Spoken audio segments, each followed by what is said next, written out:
howdy, y'all. I'm kidding, I'm not actually going to talk like that. Yeah! So, I reckon y'all are here for some polo lessons on that there YouTube thing. So anyway, you should do one of these things. Got it? Great, okay! Man, that would be awesome, wouldn't it? If just everybody suddenly had that. No, but seriously, all right, so the handspring, or in Spanish, Palanca, you would grab the pole at shoulder height, which also dictates your distance from the pole, and then you face a little bit to the outside. So I'm using my right hand as the inside hand and the upper hand. I'm going to use my left hand as the lower hand down here. I'm swinging with my right leg because that's the inside one, and I'm hopping with the left one because that's the outside leg. And as soon as I get to about here, I'm starting this vicious twist on my hips so that this happens and I tuck my legs in. This hand never moves. This one never moves once it gets there. You may not have perfect grip. You may start sliding towards the floor. The floor is not going to jump up and kill you as long as you don't let go. Just let it happen.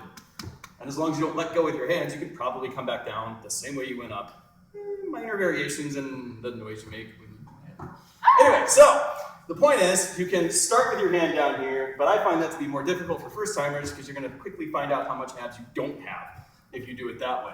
You can cheat. Cheats are good for learning, but then drop them afterwards by swinging the leg very hard, tomahawking this hand down here, and this head is going to follow this shoulder. You can look up, just don't look up, because then the legs are, trust me, it's not going to work.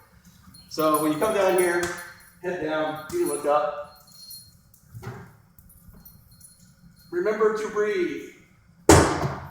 Otherwise, just come back down. So that is the regular split grip handspring. If you want to do it with the moving version where you start with nothing attached to it, you just walk up to it and go up to it, it's the same idea. The difference is you're using your momentum this way and your head going down and you're trying to grab this, and it's a little bit trickier, especially on a spinning pole.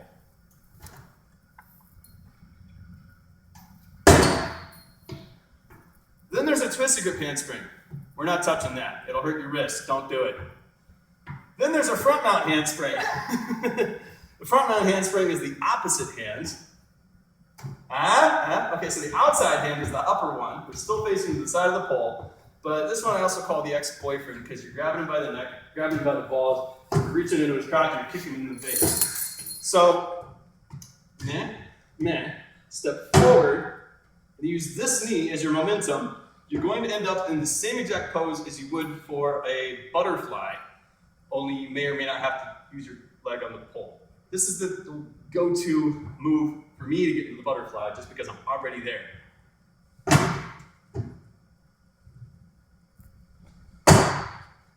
Ironically, if I'm doing that on the same side because I'm using the opposite hands, my strong arm is now down on the bottom, my weak arm is up on the top. I can't hold that one. That's it.